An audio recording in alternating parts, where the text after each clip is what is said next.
नमस्कार विद्यार्थियों, मैं आज आपको अब एथिक्स के संकल्पनात्मक आधार पर लेकर आ रहा हूं। और इससे पहले के क्लासेस में हम लोगों ने एक सामान्य परिचय बनाया कि इसका सिलेबस कैसा है, एक नए विद्यार्थी को कैसे तैयार करना चाहिए। फिर हमने देखा कि फैक्टर्स ऑफ एथिक्स क्या है ना, नैतिकता के घटक कौन कौन से होते हैं।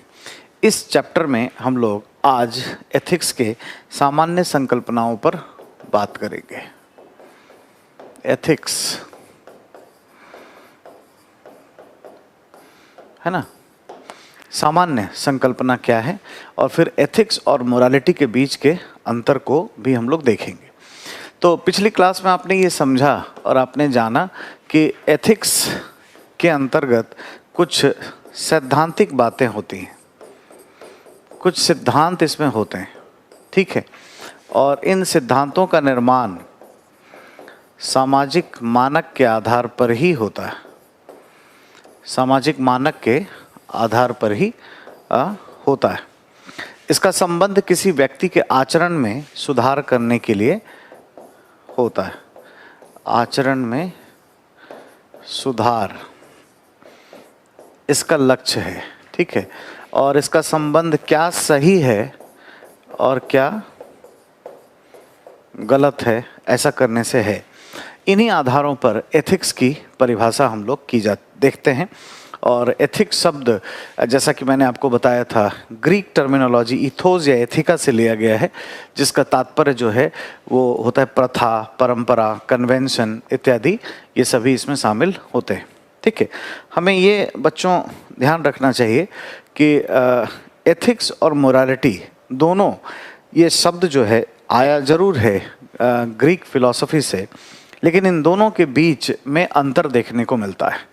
अगर हमें इसकी परिभाषा करनी हो, हमने पिछले क्लासेस में आपको बताया है, तो परिभाषा हम किस तरीके से करेंगे। एथिक्स क्या है? किसी व्यक्ति के आचरण या व्यवहार में सामाजिक मानकों से बनने वाले सिद्धांतों के आधार पर सही एवं गलत का निर्धारण करना एथिक्स कहलाता है, ठीक है। Establishment of rightness and wrongness है ना, fixation of rightness and wrongness is the key of the ethics, ठीक है।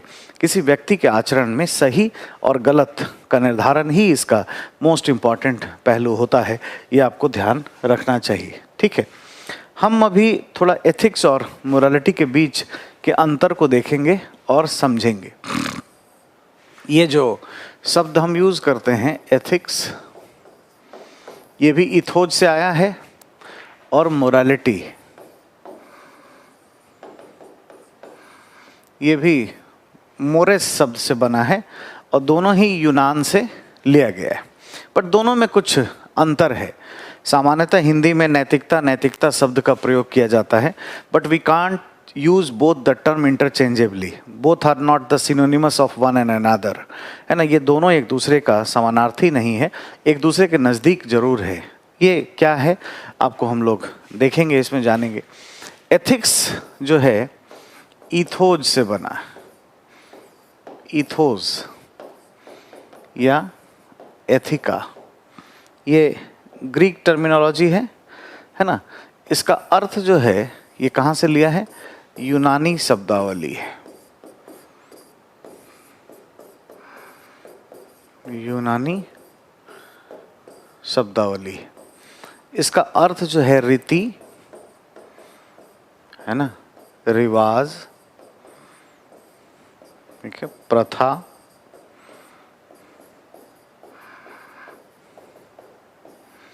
परंपरा से है, ठीक है, इत्यादि ऐसे पहलू इसमें हम लोग देखते हैं, जिसमें रीति रिवाज, प्रथा, परंपरा इत्यादि शामिल होते हैं, ठीक है। ये जो मोरालिटी है, ये मोरेस शब्द से बना है, MORES, मोरेस, ठीक है। ये मोरेस भी एक तरीके से यूनानी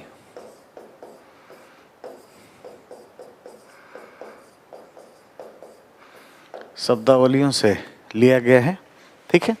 और इसका मतलब क्या होता है? मोरेस is what? Set of norms, set of norms, ठीक है। इसका मतलब हुआ मानकों का मानकों का समूह। ठीक है, तो ये जो मोरालिटी है इसका संबंध नॉर्म से है। नॉर्म्स जो है ना, ये मूल्यों से संबंधित होता है। इसका संबंध मूल्य से भी है। ठीक है, तो हमें क्या अंतर करना है, किस तरीके से अंतर करना है, ये तो दोनों आया कहाँ से, क्या उसका निहितार्थ है, हमने ये देखा। और ये इसी सामाजिक प्रथा परंपरा के आधार पर ये कुछ सही और गलत को निर्धारित करने की बात करता है। अब इन दोनों के बीच अंतर को हम लोग देखेंगे जो अगले पेज पर आकर के बिल्कुल हम देखते हैं। आप हमारे साथ पॉइंट्स लिखते जाइए। वैसे आपको नोट्स में ये भी सारे कुछ मिलेंगे और जो मैं लिख रहा हूँ इसका PDF भी आपको अवेलेबल हो जाएगा पूरे तरीके से। तो एथिक्स और मोरालिटी, अब इनके बीच के अंतर को समझें, डिफरेंस इसमें क्या है। ठीक है, जब हम एथिक्स शब्द का प्रयोग करते हैं तो इसका संबंध जो है सिद्धांत से है, कोई ना कोई सिद्धांत है, थ्योरीज। ठीक है, इसमें है, जैसे उपयोगितावाद, सुखवाद, ऐसे सिद्धांत इसमें दिखाई देते हैं। उपयोगितावाद या सुखवाद, हेडोनिज्म, इसमें क्या माना गया है, दूसरों के सुख में ही मेरा सुख है। उपयोगितावाद में क्या है, greatest happiness of greatest numbers at a time. तो कोई ना कोई थ्योरेटिकल एस्पेक्ट्स इसमें शामिल होता है। आप इसकी परिभाषा पर अगर जाएंगे तो मैंने आपको बार बार ये बताया है कि किसी व्यक्ति के आचरण या व्यवहार में, है ना, सामाजिक मानकों से बनने वाले सिद्धांतों के आधार पर सही और गलत का निर्धारण करना क्या कहलाता है, एथिक्स कहलाता है। तो बेसिकली सही और गलत का निर्धारण इसका मूल पहलू हो जाता है और कहीं ना कहीं वो सिद्धांत के आधार पे होगा। हम कैसे किसी के आचरण को सही कहेंगे, कैसे किसी के व्यवहार को गलत बताएंगे, तो कुछ ना कुछ प्रिंसिपल्स होगा। उस प्रिंसिपल के आधार पर अगर फिट बैठता है तो उसे सही बताएंगे, फिट नहीं बैठता है तो उसे गलत साबित करेंगे। लेकिन यहाँ पर मोरालिटी में आप जानते हैं कि मोरालिटी मोरेस शब्द से बना है जिसका तात्पर्य होता है ना, सेट ऑफ नॉर्म्स। ये मानकों का एक समूह है। इसका संबंध जो है ना व्यवहारिक पहलू से है, व्यवहारिक पक्ष। इस व्यवहारिक पक्ष का संबंध आप बिहेवियर से मत समझिएगा। इसका मतलब है प्रैग्मेटिक एस्पेक्ट से। ये प्रैग्मेटिक है। ठीक है, ये क्या है, सिद्धांत है। सिद्धांत हमेशा क्या होता है, प्रैग्मेटिक नहीं होता है, ये नॉर्मेटिव होता है। नॉर्मेटिव है, ये मानकीय होगा या फिर ये आदर्शात्मक होगा। जो भी सैद्धांतिक पहलू होता है वो आदर्शात्मक होता है। आदर्श,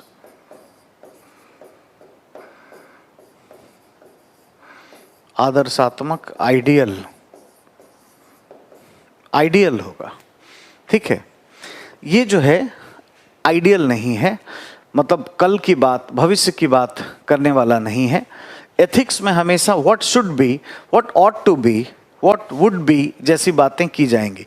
should be, would be, ought to be, क्या होना चाहिए, क्या है से मतलब नहीं है। यानी एक हमेशा होना चाहिए, थोड़ा भविष्योन्मुखी और सुधारात्मक पक्ष इसमें शामिल होता है। जबकि यहाँ पर जो इम्पॉर्टेंट चीज अभी क्या है, अभी का अभी क्या, व्हाट इज, इसका संबंध क्या है, व्हाट इज से है। ठीक है, morality is consistent with what is. हाँ, ये प्रेजेंट को दिखाता है, वर्तमान को दिखाता है। और यहां पर क्या होगा, what should be, should be, ought to be, would be, होना चाहिए। हमेशा सिद्धांत क्या है, अब नैतिकता के सिद्धांत तो कोई खराब करने के लिए होंगे नहीं ना, हमेशा कुछ अच्छा करने के लिए होंगे, कुछ बेहतर बनाने के लिए होंगे, ये ध्यान रखने लायक है। तो व्हाट शुड बी, भविष्योन्मुखी, कुछ सुधारात्मक, रिफॉर्मिस्ट टाइप की चीज़ें यहाँ पर होंगी, आइडियल प्रैक्टिसेस होंगी, सिद्धांत के आधार पर कुछ सही या गलत बताया जा रहा होगा। यहाँ पर ऐसा नहीं होगा। यहाँ पर क्या होगा, यहाँ सिद्धांत है तो यहाँ सिद्धांत नहीं है, यहाँ क्या मानक है, मानक है, नॉर्म्स है। अब हम ये समझेंगे कि नॉर्म्स क्या होते हैं या किस तरीके से मोरालिटी का संबंध मूल्यों से है। यहाँ पर मानक होगा या यहाँ पर मूल्य होंगे, मूल्य, वैल्यूज। मूल्य जो होते हैं ना, इनका संबंध सिद्धांतों से नहीं होता है, लेकिन मूल्यों के आधार पर ही नैतिक सिद्धांतों का निर्माण भी होता है। तो इन दोनों के बीच एक इंटर रिलेशनशिप भी है। पहले तो हम ये समझ लें नॉर्म्स और ये सारी चीज़ें कैसे होती हैं। आप यहाँ पर स्क्रीन पर आप जरा ध्यान दीजिएगा। ऐसा होता है कि इन सबके बेस में जो है ना, ये है ट्रस्ट, ट्रस्ट एंड कॉन्फिडेंस। ये सबसे इंपॉर्टेंट चीज है। मोरालिटी जो है वो ट्रस्ट एंड कॉन्फिडेंस से सेक्रेट करती है, इसका स्रोत है। This is what, this is the sources of morality. ये मोरालिटी का स्रोत है, ठीक है, स्रोत, sources, trust and confidence. Trust क्या होता है, विश्वास, विश्वास क्या होता है ये समझेंगे हम लोग।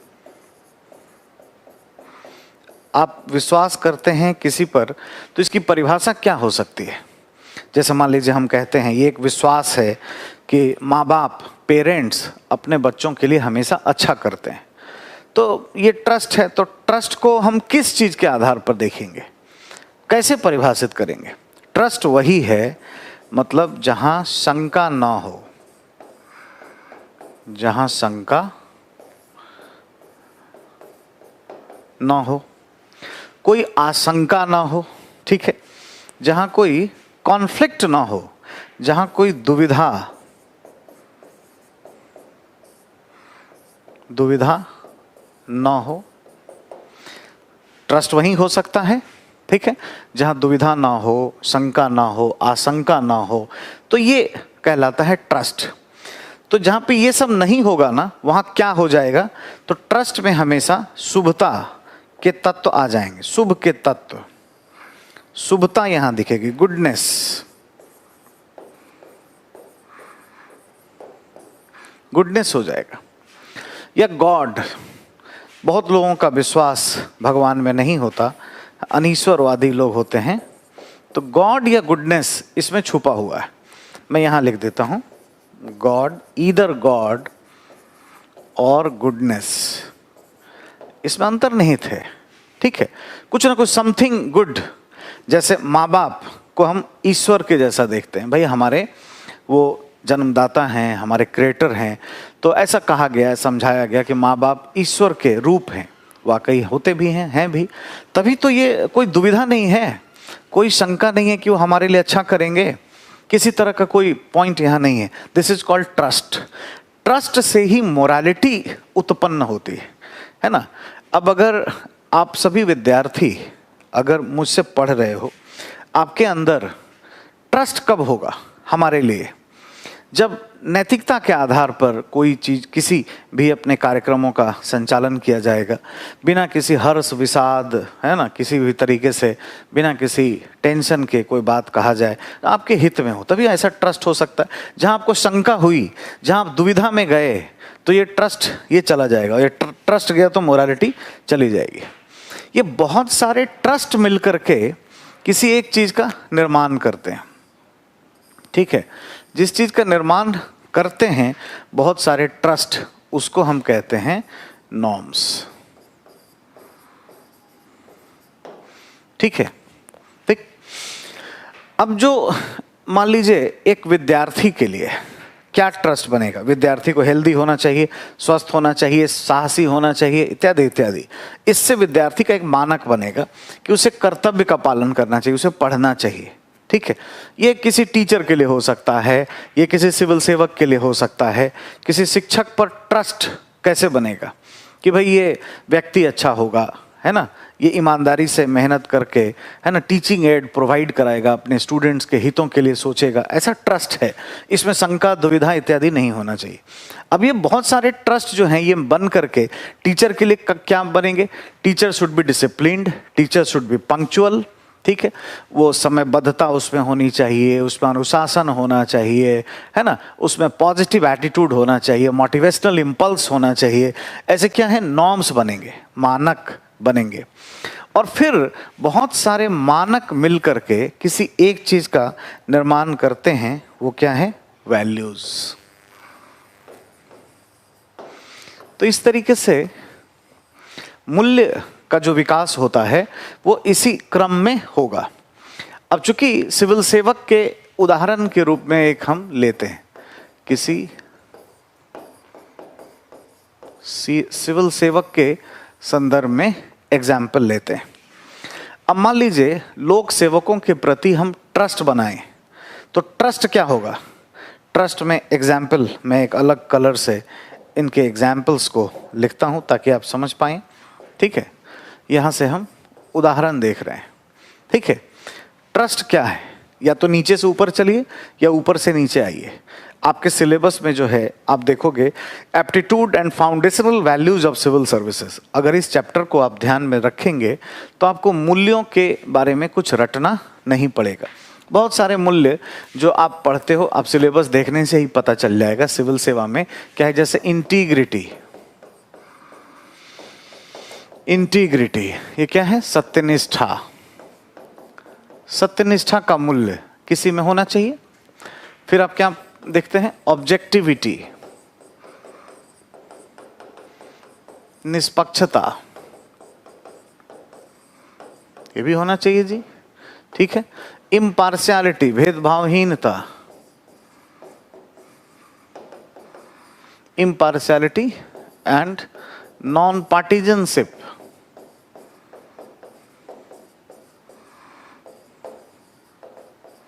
ठीक है। एक सिविल सेवक जो है जाति, धर्म, प्रजाति, रंग, त्वचा, क्षेत्र, भाषा, नृजातीय समुदाय के प्रति कोई भेदभाव ना करे, किसी राजनीतिक दल की नीतियों से प्रेरित होकर के कार्य ना करे, नॉन पार्टिजनशिप पे जाए, राजनीतिक रूप से तटस्थ हो। इसी में संवेदना, सहिष्णुता, सहानुभूति, परानुभूति, ढेर सारी मूल्यों के बारे में आप पढ़, dedication to the public service, लोक सेवा के प्रति समर्पण इत्यादि इत्यादि आप पढ़ते हो। अब इन सारे मूल्यों का विकास कैसे होता है, इन सबको पढ़ना है। ब्रीफ में मैंने जो यहाँ लिखा है उसके बारे में थोड़ी बात कर लें। सत्यनिष्ठा क्या है कि एक पब्लिक सर्वेंट को बिना किसी बाहरी दबाव के काम करना चाहिए, यानी बिना पारिवारिक, सामाजिक, राजनीतिक, धार्मिक दबाव के जनहित में काम करना चाहिए। निष्पक्षता क्या है? कोई भी कॉमर्शियल एक्टिविटी करते समय, जैसे ठेकेदारी, खरीदारी, सेल परचेज, उस समय क्या है, किसी भी तरीके से उसे मेरिट के आधार पर, योग्यता के आधार पर फैसला करना चाहिए। किसी भी तरीके से और भेदभाव नहीं करनी चाहिए। इम्पार्शियल, वस्तु और सेवा की आपूर्ति में जाति, धर्म इत्यादि ना देखे, सबको सुविधाएं उपलब्ध कराए। राजनीतिक दल के नीतियों से तटस्थ रहकर काम करे, ठीक है। ऐसी ऐसी बातें, ये मूल्य है। ये कैसे बना? बहुत सारे नॉर्म्स से बना है। नॉर्म्स, इसके पीछे क्या होंगे, क्या क्या नॉर्म्स बनेंगे? बहुत सारे नॉर्म्स बनेंगे, ठीक है। जैसे dos and don'ts code of conduct में, जैसे इसको ये कैसे, जैसे इम्पार्शियल से जोड़ के देखिए, इसे क्या है? राजनैतिक दल को चंदा नहीं, ये एक बना। एक लोक सेवक से यह अपेक्षा है, एक नॉर्म से, एक मानक है, वो ये है कि वो राजनीतिक दलों को चंदे ना दे, चुनाव में किसी राजनीतिक दल को सपोर्ट ना करे, कोई लॉजिस्टिक हेल्प ना करे, किसी भी तरह से कोई भी राजनीतिक आधार पर मदद करने का प्रयास ना करे, ठीक है। ये एक नॉर्म्स है, ये यहाँ पर हमें देखने को मिलता है। अब यही नॉर्म्स आगे चल के क्या बनेगा? इम्पार्शियलिटी एंड नॉन पार्टिजनशिप, भेदभावहीनता का बात होगा, ठीक है। एक पब्लिक सर्वेंट जो है ना, वो रिश्वत ना ले, रिश्वत नहीं, ये है, हाँ, ये बड़ा पंक्चुअल हो, समय, बद्धता उसमें पाया जाए, ये सब नॉर्म्स हैं।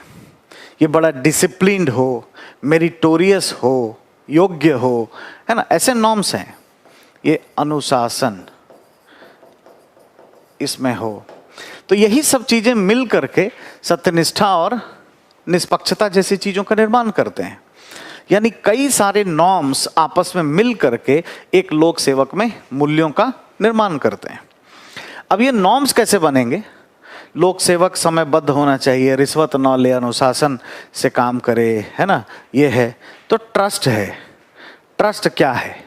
ट्रस्ट ये है, जो लोक सेवा में आया है उसका काम क्या है? पैसे कमाना नहीं है, वो स्वार्थ के लिए काम नहीं करेगा। हम सभी नागरिक अपने लोक सेवकों से, आप सबसे, आप जब IAS IPS बनेंगे, अभी बनने की प्रक्रिया में हैं, ऐसे भी आप लोक सेवक हैं, तो आपसे ये ट्रस्ट है कि आप क्या करने वाले हो, किस चीज़ के लिए काम करोगे।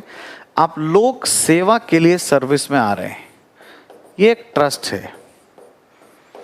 स्वार्थ के लिए नहीं आ रहे, पब्लिक सर्वेंट नाम है ना, तो लोक सेवा करेंगे। एक ट्रस्ट है कि मेरे समस्या का यहाँ पर क्या है, समाधान हो जाएगा। ठीक है, मतलब हम ऐसा कहें कि अगर आप SDM हैं, DM हैं, आप किसी लोक पदों पर हैं और एक नागरिक के रूप में मुझे कुछ समस्या होती है और मैं जाता हूं, तो मुझे वन स्टॉप सॉल्यूशन मिलेगा, एक ही स्थल पर सभी समस्याओं का समाधान हो जाएगा। ये ट्रस्ट है हमारा, ये ट्रस्ट ब्रीच नहीं होना चाहिए। शिकायत निवारण, शिकायत निवारण, ऐसे ढेर सारे ट्रस्ट हमने माइंड में बना रखे हैं।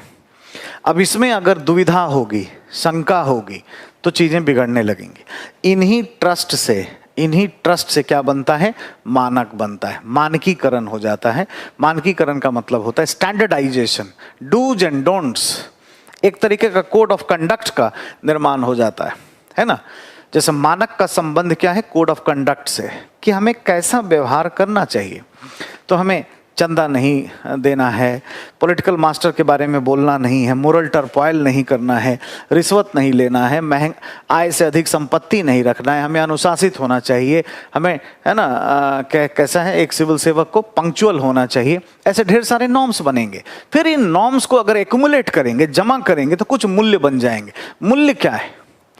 मूल्य और कुछ भी नहीं है, सामाजिक आकांक्षा है ना। देखिए मूल्य क्या है, दो शब्द याद रखिएगा, डिजायरेबल, प्रेफरेंस, दो शब्द सिर्फ। डिजायरेबल क्या है? ऐच्छिक प्राथमिकता, किसी व्यक्ति से किसी समाज में व्यवहार करने की ऐच्छिक प्राथमिकता क्या है, पूरी बात करते हैं, परिभाषा में जाते हैं। हालांकि मूल्य का अलग चैप्टर है, ह्यूमन वैल्यूज थोड़ा सा कॉम्प्लेक्स है, डिटेल्स इस पर अलग से क्लास होगी, उस पर हम लोग बातचीत करेंगे। फिर भी मैं आपको बताता हूं कि मूल्य है क्या। किसी एक व्यक्ति में, है ना, सामाजिक आकांक्षाओं से उत्पन्न होने वाले व्यवहारों का ऐसा प्रतिरूप जो सामाजिक आकांक्षाओं से मेल खाता हो, इसे मूल्य कहते हैं। ठीक है, behavioural pattern of an individual, है ना, a behavioural pattern of an individual, जो हमें किस तरफ लेके जाए, हमें एक सोशली एस्पिरेंट जो लोग हैं उनके एस्पिरेशन से मैच करे। किसी व्यक्ति में, किसी लोक सेवक में आचरण या व्यवहार का ऐसा प्रतिरूप जो उस समाज के लोगों की आकांक्षाओं से मेल खाता हो, वही मूल्य है। तो हमने दो शब्द कहा, डिजायरेबल, प्रेफरेंस। ऐच्छिक क्या है? लोगों की इच्छा क्या है, और प्रेफरेंस क्या दे रहे हैं, प्राथमिकता क्या है, ये मूल्य है। जो प्राथमिकता में नहीं है वो मूल्य नहीं है। उदाहरण के लिए जैसे सत्यनिष्ठा, ये तो ये क्या है, क्या परिभाषा हमने कहा? एक लोक सेवक को बिना किसी बाहरी दबाव के काम करना चाहिए। A public servant should act without external pressure, right? This is what? Integrity. अब ये जो इंटीग्रिटी है, क्या ये भारतीय समाज की आकांक्षा नहीं है? अब आप सोचिए, सत्यनिष्ठा है कि नहीं? क्या हम लोग ऐसा सोचते हैं कि IAS IPS परिवार के दबाव में काम करे, किसी पॉलिटिकल पार्टी के दबाव में काम करे, किसी सामाजिक समूह के दबाव में काम करे? क्या हम ऐसा सोचते हैं? नहीं। तो हमारी आकांक्षा ही तो है, और यही उसके व्यवहार में प्राथमिकता मिले, यही सत्यनिष्ठा है, यही मूल्य है। निष्पक्ष, क्या हम ये नहीं चाहते हैं, भारतीय समाज नहीं चाहता है कि निष्पक्ष होकर काम करे? क्या भारतीय समाज चाहता है कि पॉलिटिकल पार्टी के साथ, है ना, तटस्थ रह के काम करे? तो सब क्या है? सामाजिक आकांक्षा है ना। Values are nothing but aspiration of the society, that's all. ठीक है, मैं फिर से दोहराता हूँ, मूल्य क्या है? किसी एक व्यक्ति के आचरण में या व्यवहार में व्यवहारों का ऐसा प्रतिरूप जो सामाजिक आकांक्षाओं से मेल खाता हो। ठीक है, तो specific behavioural pattern which is similar or likely to be the similar towards the aspiration of the society is called values. तो डिजायरेबल प्रेफरेंस, ये ध्यान रखिएगा। इन सबके संबंध जो है ना, किससे हैं? मोरालिटी से। अब आपको समझ में आ गया कि मोरालिटी और वैल्यूज का कैसे रिलेशन है। मोरालिटी स्रोत है ट्रस्ट का, ट्रस्ट बनाता है। ठीक है, तो ट्रस्ट से नॉर्म्स बना, मानक, क्या सही है व्यवहार, क्या गलत है, और ये फिर मूल्यों में तब्दील हो जाता है।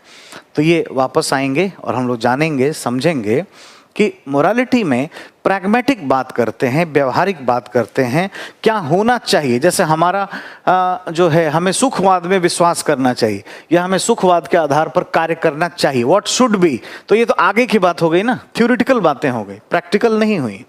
ठीक है, दूसरों के सुख में ही मेरा सुख है, ये आगे की बात हो गई। या कोई ऐसा कर्म योग का सिद्धांत ले लें, गीता का कर्म योग, या फिर विवेकानंद का राजयोग, ठीक, अरविंदो घोष का पूर्ण योग, ऐसा ले लें तो सैद्धांतिक बात हो गई। उपयोगितावाद, एक व्यक्ति को एक समय में अधिक से अधिक लोगों के हितों के लिए कार्य करना चाहिए। चाहिए शब्द है यहाँ पर, चाहिए वही नहीं है कुछ भी। आइए देखिए, चाहिए में है, यहाँ क्या है? समयबद्धता। चाहिए नहीं है कि नहीं है? अभी क्या है? प्रैग्मेटिक। हाँ, शिकायत निवारण किया कि नहीं किया? नहीं करेगा तो हमारा शंका हो जाएगा, ट्रस्ट मिट जाएगा, मोरालिटी खत्म हो जाएगी। तो ये एक प्रैग्मेटिक चीजें हैं जो हम व्यवहार में देखते हैं, लेकिन इन दोनों के बीच संबंध भी होते हैं, इसका ध्यान रखना चाहिए। एथिक्स भले ही सिद्धांत से जुड़ा हो, मोरालिटी भले ही व्यवहारिक पक्ष हो, लेकिन इन दोनों के बीच एक इंटर रिलेशनशिप भी देखने को मिलता है, संबंध भी देखने को मिलता है। कैसे, क्या संबंध है? आइए देखें। अभी तो अंतर देखा एथिक्स और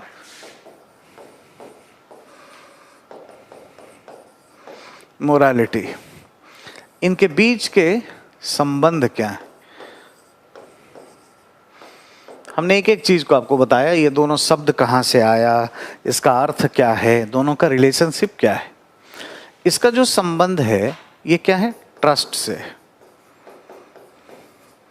ट्रस्ट एंड कॉन्फिडेंस। ठीक है, इसका संबंध नॉर्म से है। ठीक है, डूज एंड डोंट्स।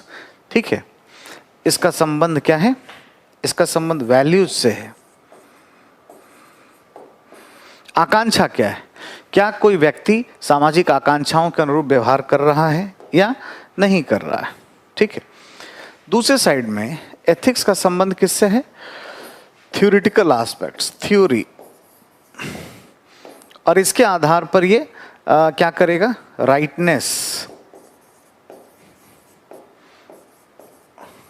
राइटनेस या रॉन्गनेस को स्थापित करेगा, सही या गलत को स्थापित करेगा। ठीक है, लेकिन इसके जो थ्योरी बनते हैं, इसके जो सिद्धांत बनते हैं, ये सिद्धांत कैसे बनेंगे? बहुत सारे नॉर्म्स को लेकर के, बहुत सारे मूल्यों को लेकर के, बहुत सारे ट्रस्ट के आधार पर। तो जितने सिद्धांतों का निर्माण होगा, जो भी सिद्धांत बनेंगे, ऐसे सभी सिद्धांत का सैद्धांतिकरण अगर होगा तो इसी के आधार पर होगा। ये नॉर्म से ही बनेंगे, ये मूल्यों से ही बनेंगे, ये ट्रस्ट और कॉन्फिडेंस से ही बनेंगे। अब परिभाषा को याद करिए कि एथिक्स की परिभाषा क्या है? किसी व्यक्ति के आचरण में सामाजिक मानकों से बनने वाले सिद्धांतों के आधार पर सही और गलत का निर्धारण नैतिकता कहलाता है, एथिक्स कहलाता है ना। Establishment of rightness and wrongness in individual behavior with the help of social norms or social values called ethics. तो इसी से तो होगा। अब अगर मान लीजिए कि कोई मूल्य है सत्यनिष्ठा, है ना, निष्पक्षता, इसी से क्या है, समर्पण, बहुत सारे, है ना, संवेदना, सहानुभूति, परानुभूति, ढेर सारी एटसेट्रा, बहुत सारे मूल्य हैं, बहुत सारे नॉर्म्स हैं, मानक हैं। रिश्वत न लो, आय से अधिक संपत्ति न लो, महंगे उपहार न लो, ठीक है, राजनीतिक दलों को चंदे न दो, भेदभाव विहीन रहो, और ट्रस्ट है कि भाई लोक सेवक अच्छे होते हैं जी, ये लोक सेवा के लिए आए हैं, ये कमाने के लिए नहीं आए हैं, एक ट्रस्ट है। ये सब कुछ मिलेगा तभी तो कोई सिद्धांत बना पाओगे। उपयोगितावाद जैसे थ्योरी हम अगर बनाते हैं, और थ्योरी बनाते हैं यूटिलिटेरियनिज्म, उपयोगितावाद, यूटिलिटेरियनिज्म, उपयोगितावाद, या फिर हेडोनिज्म, सुखवाद, दूसरों के सुख में ही सुख का अनुभव करना। तो क्या इन चीजों के बिना ऐसे सिद्धांत का निर्माण हो सकता है? उपयोगितावाद क्या है? Greatest happiness of greatest numbers at a time, एक समय में अधिक से अधिक लोगों का कल्याण करना।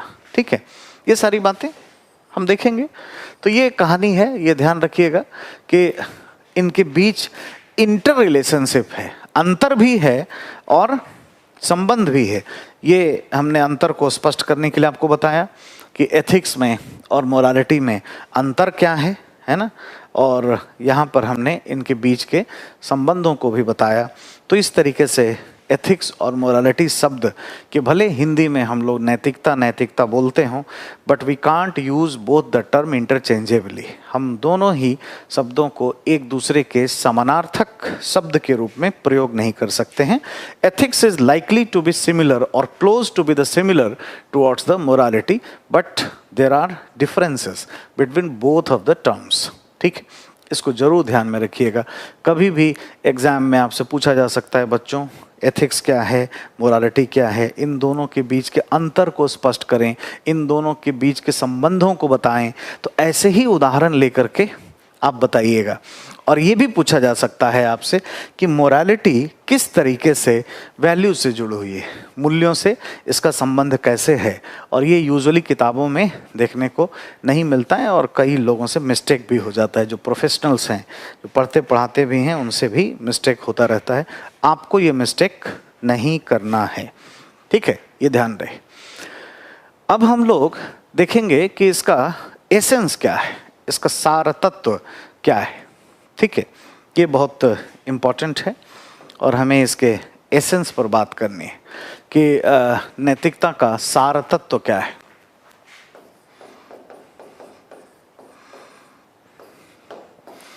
है ना। एथिक्स का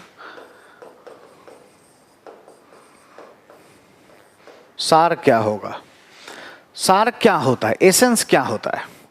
एसेंस का मतलब हुआ कि कोई भी, है ना, एक मिड पॉइंट, एक मध्य बिंदु, है ना, जिसको हम अगर जान लें तो हम सब कुछ समझ जाएं। मतलब आप समझिए उसके एकदम, है ना, उसके निचोड़ को हम समझ लें,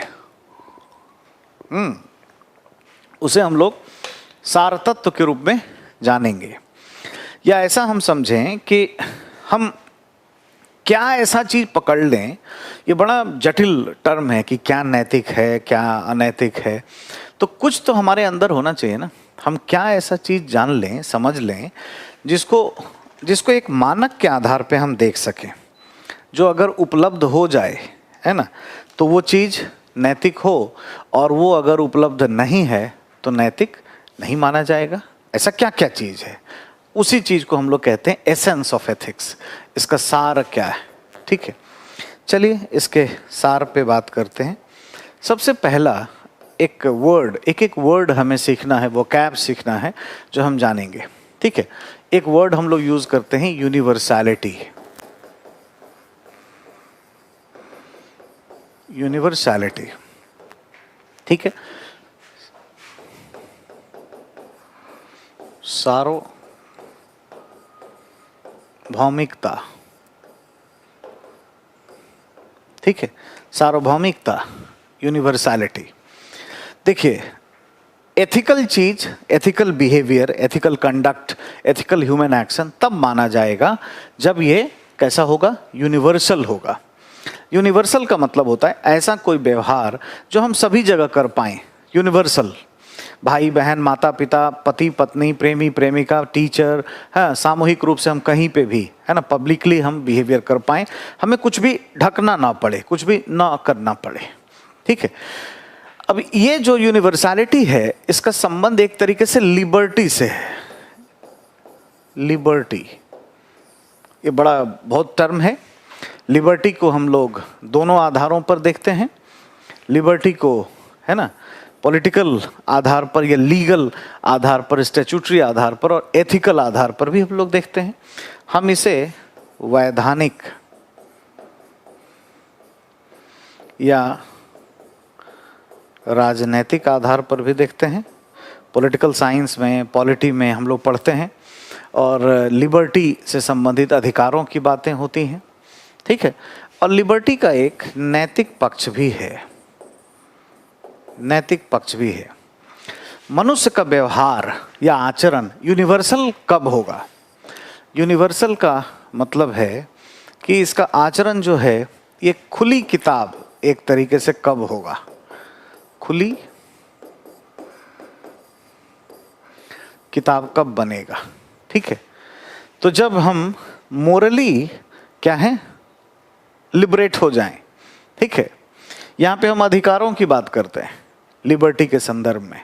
जैसे स्वतंत्रता के अधिकार में अगर आप देखोगे तो आर्टिकल 19 से लेकर के आगे ये 22 तक देखने को मिलता है लिबर्टी का भारत के संविधान में। इस पे हम अभी बात नहीं करेंगे, पॉलिटी के क्लास में बात होती है। ये जो नैतिक स्वतंत्रता की बात हो रही है, इसमें क्या है, हम क्या ऐसा करें कि नैतिक रूप से स्वतंत्र हो जाएं? इस बात को समझने के लिए हमें थोड़ा सा कांट के घर में चलना पड़ेगा और ये हैं मिस्टर इमैनुअल कांट। 1724 में जन्मे हैं जर्मनी के कॉनिग्सबर्ग में, ठीक है।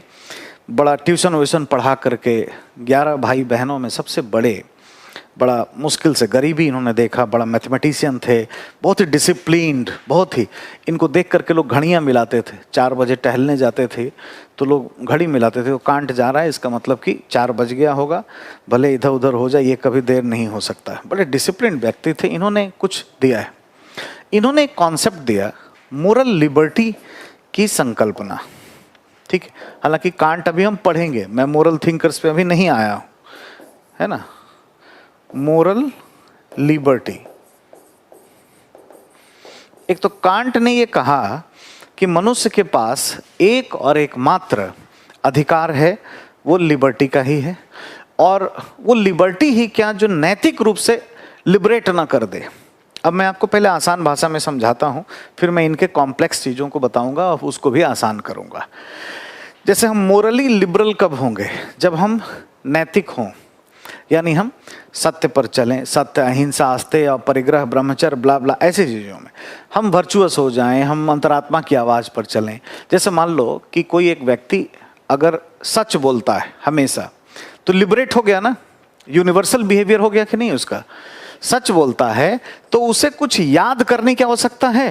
यहाँ ध्यान दीजिएगा, अगर कोई सच बोल रहा है तो उसे लिबर्टी मिल गई, एक तरह की लिबर्टी क्या मिली, किसे क्या कहा था, किसी व्यक्ति को क्या कहा,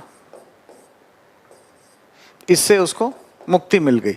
उसको याद नहीं रखना पड़ेगा।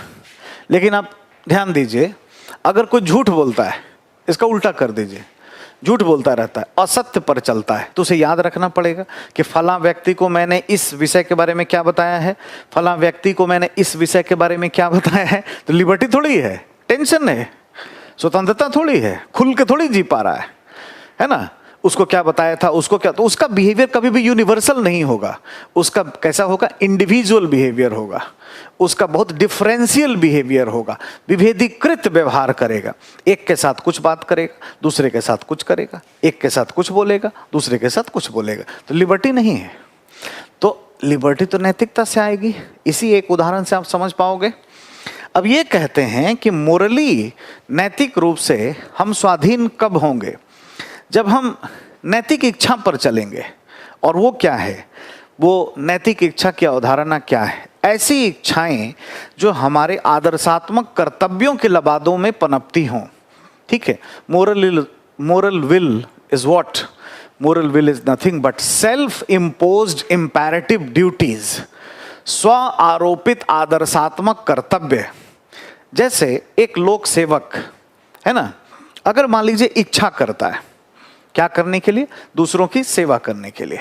कि भाई मैं एक जिले में कोई डीएम आया, उसने प्लान किया कि मैं बड़ा मन लगा के काम करूंगा, लेकिन गड़बड़ भी हो सकता है, ये नैतिक नहीं भी हो सकता है, ये नैतिक इच्छा नहीं भी हो सकती, ये स्वार्थमय इच्छा भी हो सकती है। हो सकता है उसका ये प्लानिंग हो कि अगर लोकसभा के चुनाव में यहीं प्लांट करेंगे, यहीं से सांसद बनेंगे, ये हो सकता है।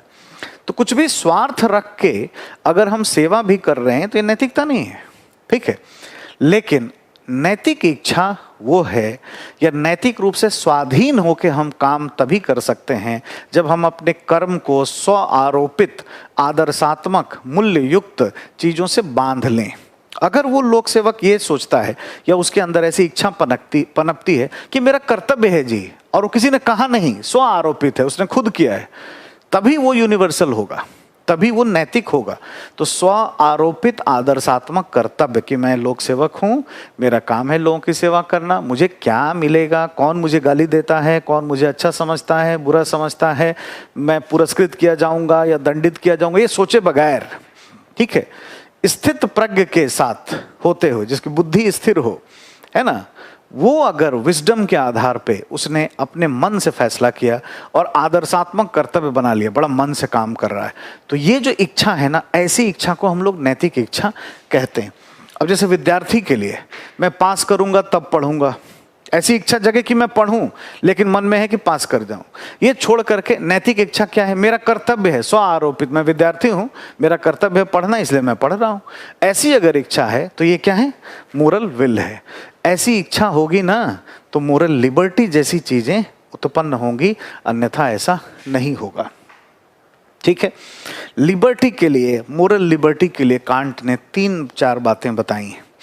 मनुष्य को, है ना, साध्य मानकर काम करना चाहिए, साधन मानकर काम नहीं करना चाहिए। मनुष्य ही ऊपर रहे, टारगेट वही रहे।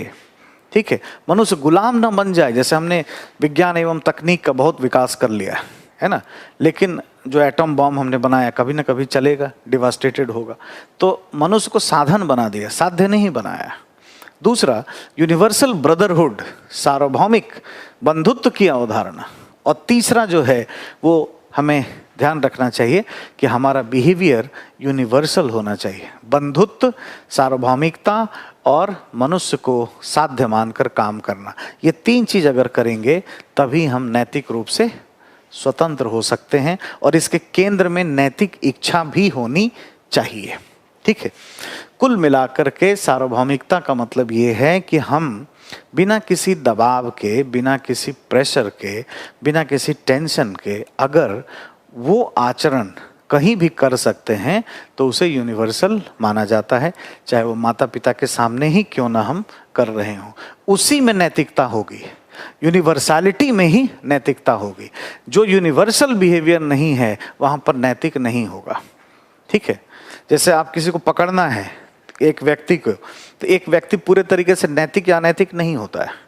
अगर आप देखोगे लाइफ में भी, तो आप देखो कि ऐसा कौन सा कॉमन बिहेवियर है इस व्यक्ति का जो सभी के साथ करता है अपने फ्रेंड में, तो उतने संदर्भ में तो वो नैतिक है। लेकिन कई चीज़ों में आप देखोगे एक के साथ कुछ, दूसरे के साथ कुछ, तीसरे के साथ कुछ, उस संदर्भ में उसका क्लियर नहीं है, उसके अपने हिडन इंटरेस्ट हो सकते हैं।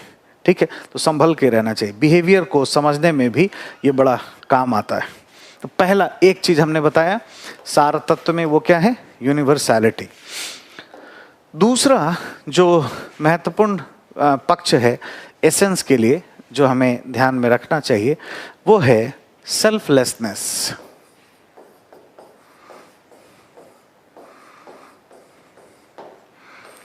सेल्फलेसनेस है ना, दिस इज व्हाट? स्वार्थहीनता।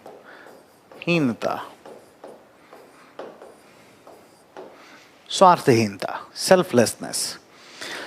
ऐसा कोई भी कार्य, कोई भी गतिविधि, कोई भी ह्यूमन एक्शन जिसमें क्लैशेस ऑफ इंटरेस्ट ना हो, जिसमें हितों का अंतर्द्वंद ना हो, है ना, mitigation of the clashes of interest, mitigation of the, है ना, कॉन्फ्लिक्ट ऑफ इंटरेस्ट, इसको कहते हैं स्वार्थहीनता। देखिए कई बार इसको हम लोग ईमानदारी समझने लगते हैं। ईमानदारी डिफरेंट चीज है, ठीक है, ईमानदारी ये नहीं है। Honesty is completely different. Honesty, ठीक है, ऑनेस्टी या ईमानदारी ये बिल्कुल अलग विषय होता है, ठीक है। ऑनेस्टी एंड सेल्फलेसनेस में अंतर क्या है पहले समझिए। इसका अर्थ क्या है ना, इसका अर्थ है mitigation, mitigation of the conflict of interest, हितों के अंतर्द्वंद की समाप्ति। क्या है? हितों के अंतर्द्वंद का समापन या न्यूनीकरण, है ना, ये है सेल्फलेसनेस। और ऑनेस्टी क्या है? जब भी ऑनेस्टी आए तो यहां पर क्या है? Pre revelation of the self interest, जो स्वयं का हित है उसकी पूर्व घोषणा, है ना, prior information of the self interest, पहले ही उसकी सूचना दे देना, ठीक है। स्वहित, स्वहित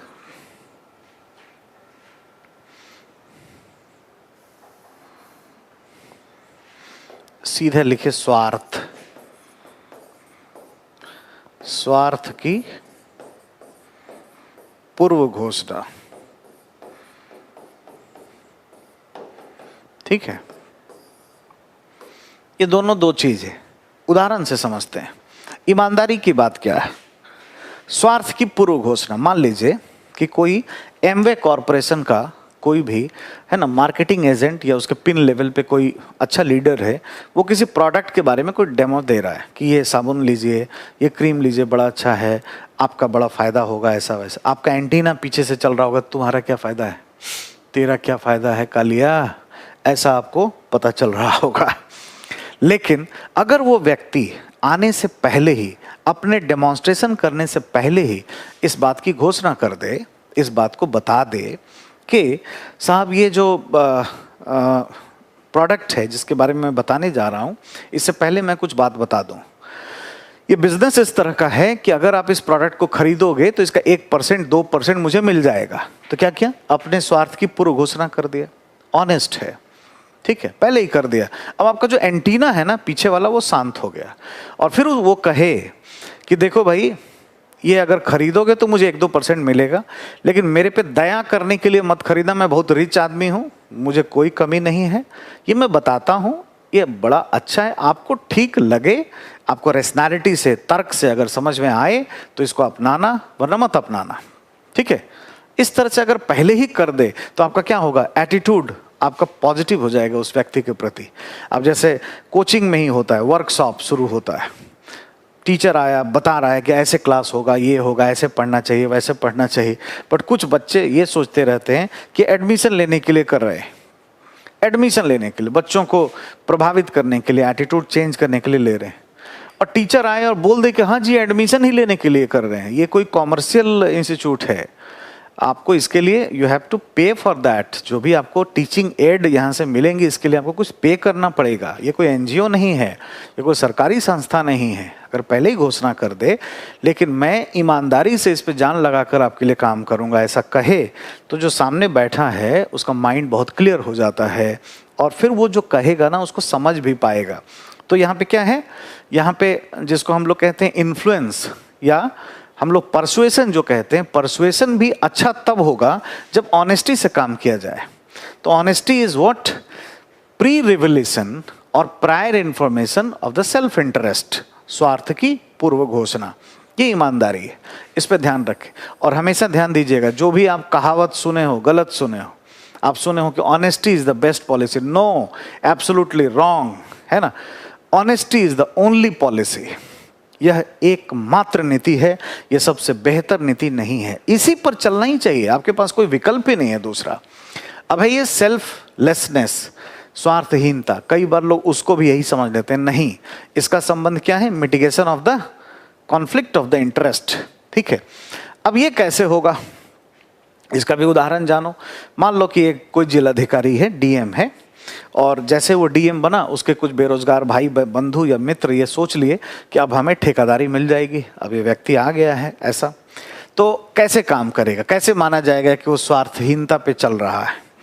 तो क्या करे, एडवर्टीजमेंट निकाले कि ये 200 करोड़ का रोड का प्रोजेक्ट है, जिसके लिए जो 3 साल से कंपनी काम कर रही है, जिसका रजिस्ट्रेशन है, जिसने टैक्स दिया है, वो सब अप्लाई कर सकते हैं, टेंडर अप्लाई कर सकते हैं, और कृपया इसमें हमारे संबंधी, भाई बहन, मित्र इत्यादि जो भी मुझसे परिचित हैं, वो कृपया इसमें आवेदन न दें, आदेशानुसार जिलाधिकारी ...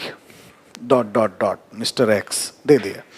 अब पहले ही अपना हाथ कटवा दे, कह दे, तो क्या लगेगा कि हाँ जी इसने ऐसा काम किया, सही काम किया, सिर्फ इतना ही से नहीं लगेगा।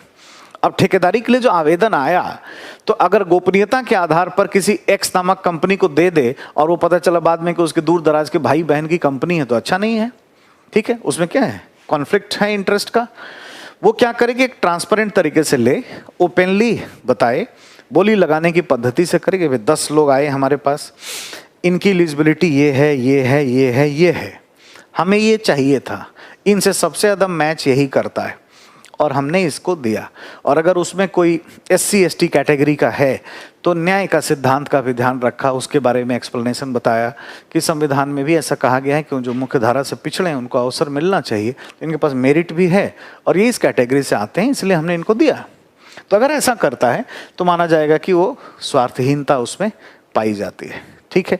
तो हमें क्या सीखना है अभी इस चैप्टर में, हम लोग क्या पढ़ रहे हैं, एसेंस ऑफ एथिक्स।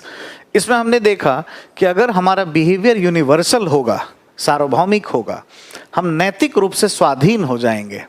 हाँ, हमने किसको क्या बोला है, किसको क्या किया है, झूठ सच इनसे मुक्त हो जाएं, तब हम लोग हो सकते हैं ऐसा आचरण या व्यवहार में, ये एसेंस है। दूसरा सेल्फलेसनेस जहाँ दिखेगा, स्वार्थहीनता जहाँ दिखेगी, वहाँ पर हमें नैतिकता देखने को मिलेगी, ठीक है। इस बात का हमें ख्याल रखना चाहिए, ठीक है। ये जो है सेल्फलेसनेस एंड यूनिवर्सलिटी, ये 2 आंखें हैं एक तरीके से। इसी 2 चीज़ पर आपसे सवाल पूछे जा सकते हैं कि क्या आप ऐसा मानते हैं कि नैतिकता का सार तत्व सेल्फलेसनेस, स्वार्थहीनता और यूनिवर्सलिटी है, विवेचना करें। ऐसे प्रश्न भी आपसे पूछे जा सकते हैं, आप इस पर तैयारी रखिएगा।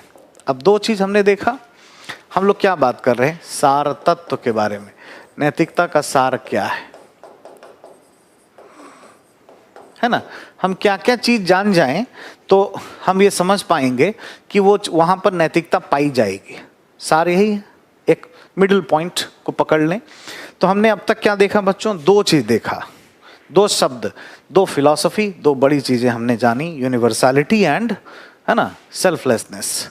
और नोलन कमेटी ने 7 प्रिंसिपल्स ऑफ पब्लिक लाइफ में, एक लॉर्ड नोलन थे जो ब्रिटेन में 1994 में कमेटी बनाई गई, लोक जीवन के 7 सिद्धांतों में स्वार्थहीनता को सबसे पहला इम्पोर्टेंस दिया गया है और ये अपने आप में बड़ा महत्वपूर्ण है, ठीक है।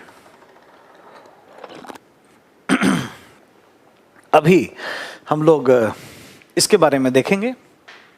तीसरा पहलू जो है वो क्या है, तीसरा शब्द यहाँ पे इसके लिए देखेंगे कि ये जो है सेल्फ कॉन्शियस से हो।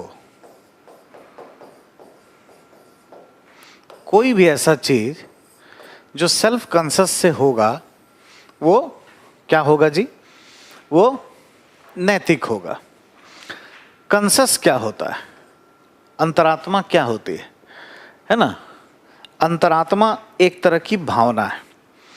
जो बात तो दिल की है बट दिमाग में, मस्तिष्क में इसकी उत्पत्ति होती है। ये सिर्फ भावना नहीं है बल्कि यह आदर्शात्मक मूल्य भी है। इसका संबंध वर्चू से भी है, सद्गुण से भी है। सद्गुण क्या है? जो दुर्गुणों से अलग हो, जिसके परिणाम शुभ होते हों। ठीक है। इसकी उत्पत्ति या अंतरात्मा कंसस जगता तब है जब कोई ह्यूमन बीइंग, कोई मनुष्य गलत कार्य करने के लिए आगे बढ़ता है। ठीक है। या कोई भी मनुष्य जब उसका तर्क खत्म हो जाए, रेशनैलिटी जब समाप्त हो जाए, तब अंतरात्मा की उत्पत्ति होती है।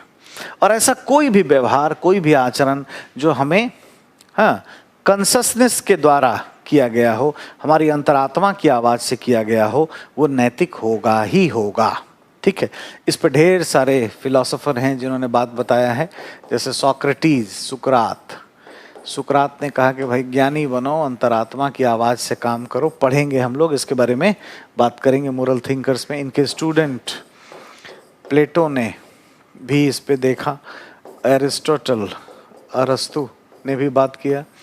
मूलतः इन्होंने बहुत बड़े स्तर पे किया है। रूसो ने भी रेशनैलिटी की तुलना में अंतरात्मा को बहुत महत्वपूर्ण माना और नैतिक बल के रूप में, मोरल पावर के रूप में इन्होंने इसको देखा और बताया। जो भी कर्म जो सेल्फ कॉन्शियस से हो, ठीक है, स्वतः संकल्प से हो या अंतरात्मा की आवाज़ से। यहाँ पे एक और हम लोग रख सकते हैं, सेल्फ विल भी इसको कह सकते हैं, सेल्फ विल से हो। ठीक है। स्वतः संकल्प, हिंदी में अगर रखें स्व संकल्प। ठीक है।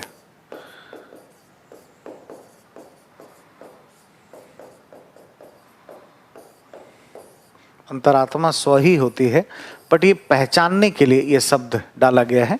ठीक है। कोई भी चीज जो बाहरी दबाव में हम करते हैं वो नैतिक नहीं होगा। एरिस्टोटल इसमें हमें मिलेंगे, जो बड़ा गजब तरीके से इन्होंने इसमें बातें बताई हैं। ठीक है। इन्होंने बताया कि कुछ कर्म ऐसे होते हैं जिसमें नैतिक अनैतिक नहीं देखा जा सकता है, तो वहाँ पे नैतिकता होगी ही नहीं। ठीक है। जैसे मैं उदाहरण के लिए आपको कुछ बता रहा हूँ और अभी मैं ब्रीफ में इसके लिए बात कर रहा हूँ, एग्जाम्पल दे के। आगे चल के इस पर डिटेल से चर्चा होगी, इस पर बात होगी। ठीक है। अरस्तु ऐसा कहते हैं कि नैसर्गिक क्रिया, नेचुरल कर्म, प्राकृतिक कर्म, जैसे पलकें झपकना, हम सभी का थोड़े थोड़े समय में ब्लिंक हो रही है आई। अब कोई बोले कि इसमें नैतिक है ये व्यवहार या आचरण या ह्यूमन एक्शन, ये नैतिक है या अनैतिक है? कुछ भी नहीं है भाई। जैसे नेचर्स कॉल हो रही है, टॉयलेट जाना, बाथरूम जाना आना, ये सब नैसर्गिक कर्म है, नेचुरल कॉल है।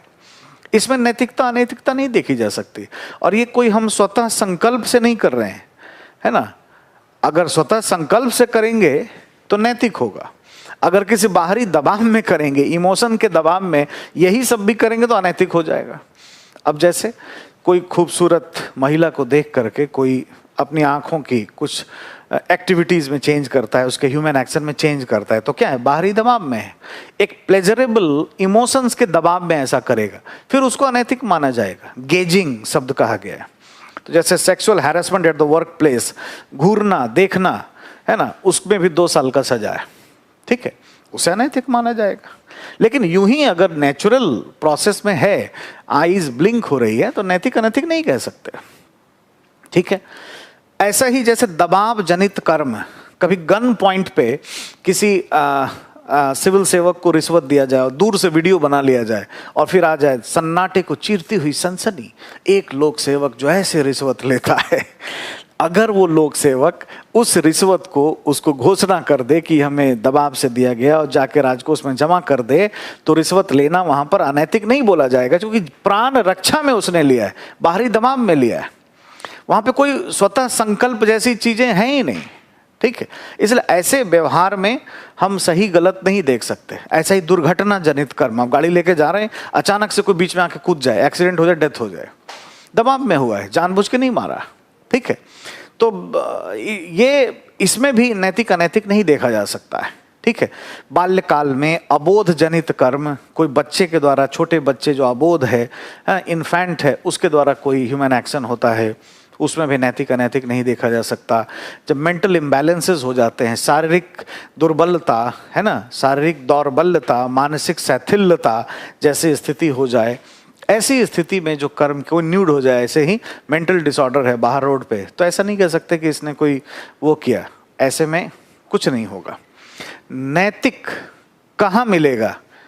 सेल्फ विल, सेल्फ कंसस से अगर किया गया कर्म है तो। अगर सेल्फ कंसस कह रही है कि रिश्वत मत लो, लेकिन फिर भी लेता है, तो अनैतिक हो जाएगा, वहां पे नैतिकता नहीं होगी। फिर वो सेल्फ कंसस से काम नहीं हुआ, फिर वो sight, sound, smell, touch and taste है ना, वो किससे हो गया? वो भावनाओं से किया गया कर्म, इंद्रियों से किया गया कर्म, वो मनोवैज्ञानिक दबाव में किया गया कर्म, भौतिक सुख के लिए किया गया कर्म, वो साबित होता है। ठीक है, तो सेल्फ कंससनेस भी इसके एसेंस में इम्पोर्टेंस रखता है, इसको देखना चाहिए। उसके बाद हम क्या बात कर रहे हैं? नैतिकता का सार क्या है? एथिक्स का सार क्या है? ठीक है, एथिकल आचरण तभी माना जाएगा जब इंटेंसिटी बहुत हो, गहनता हो, गहनता होगी बहुत ही ज्यादा गहनता। ठीक है, कुछ कुछ शब्द यहां पर हम ध्यान रखेंगे। ड्यूरेबल हो, ड्यूरेबिलिटी इसमें भी पाया जाएगा। प्योरिटी, प्रोपिंक्विटी या प्रॉक्सिमिटी, प्रॉक्सिमिटी, ठीक है। और क्या होगा? सर्टेनिटी, ठीक है, हिंदी में गहनता, ड्यूरेबिलिटी, दीर्घकालिकता,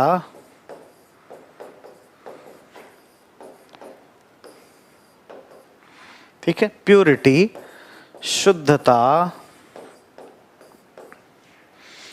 है ना, प्रॉक्सिमिटी, साहचर्यता या बारंबारता, साहचर्यता या फ्रीक्वेंसी इसका बार बार हो, सर्टेनिटी, निश्चितता, निश्चिंतता, निश्चित हो, इन्हीं चीजों में न सार होगा, नैतिकता यहीं पाई जाएगी। ठीक है, अन्यथा नैतिकता नहीं मिलेगी। और ये सुख के संदर्भ में भी है। जर्मी बेंथम स्टुअर्ट मिल ने अपने हेडोनिज्म में इसको बताया भी है, हम लोग देखेंगे। देखो, अब कोई भी आचरण या व्यवहार जो इंटेंसिव हो, बहुत ही गहन हो, उसी में नैतिकता होगी। जो गहन नहीं है, जैसे चोरी कर लेना, झूठ बोल देना, में गहनता नहीं है, कभी कभी करेगा, है ना। गहन हो, अब जैसे दूसरों का मदद करना, सेवा, तो कितना भी करो, एक रुमाल देने से लेकर पूरी प्रॉपर्टी दान कर दो। कॉर्पोरेट गवर्नेंस में अब देखिए रतन टाटा जी कितना 65% दान करते हैं, गूगल, फेसबुक, है ना, बहुत सारे दानी ऑर्गेनाइजेशन, गहनता बहुत है। तो अच्छा चीज करने के लिए, नैतिक काम करने में छुपाने की जरूरत नहीं पड़ती है, गहन हो सकता है। ठीक है, तो जिसमें गहनता हो वो नैतिक जरूर होगा, ये ध्यान रखने लायक है। ड्यूरेबल होगा, दीर्घकालिक होगा, शॉर्ट टर्म के लिए कुछ होगा वहां पे, वो मे बी वो भी नैतिक हो सकता है, लेकिन संभावनाएं वहां पर कम होती हैं। लेकिन कोई भी चीज ड्यूरेबल है तो उसमें एथिकल वैल्यूज इसमें छुपा हुआ होगा। प्योरिटी, शुद्धता, है ना, कोई भी चीज बड़े अच्छे विचार से, कोई भोजन का ही निर्माण किया गया, एक माता अपने बच्चों के लिए निर्माण करती है तो प्योरिटी के साथ करती है कि भाई ये हमारे बच्चों के शरीर में जाएगा तो इसका क्या प्रभाव होगा, तो वो हाइजीन का भी ध्यान बहुत रखेगी, इमोशन से काम करेगी, वो बहुत ही शुद्ध होगा। और अगर ये इसके हिसाब से कोई होटल में खाना बना हो, है ना, तेल के बदले में इसका इस्तेमाल करके तो उसमें क्या है, नैतिकता नहीं हो सकती है। ठीक है, प्रॉक्सिमिटी, साहचर्यता, बारंबारता, कोई ऐसा आचरण या व्यवहार जो हम बार बार कर रहे हैं, जैसे अनैतिक आचरण बार बार नहीं होगा, यूनिवर्सल नहीं होगा, प्राइवेट होगा, इंडिविजुअलिटी पाई जाएगी उसमें। प्रॉक्सिमिटी जो होगा ये हमेशा होगा एथिकल, बार बार हम क्या करेंगे, बड़ों का इज्जत, बड़ों का इज्जत, बड़ों का इज्जत, है ना, कुछ भी अच्छा पॉजिटिव चीज में बारंबारता होगी। कुछ गड़बड़ चीज होगा ना, बारंबारता नहीं होगी, साहचर्यता नहीं होगी, प्रॉक्सिमिटी नहीं होगी, निश्चितता, निश्चित होगा। आप ऐसे भी पढ़े हो बचपन में कि निश्चित को छोड़कर अनिश्चित पर जो जाता है उसका दोनों ही चला जाता है। अनिश्चित तो अनिश्चित है ही, निश्चित भी अनिश्चित हो जाता है।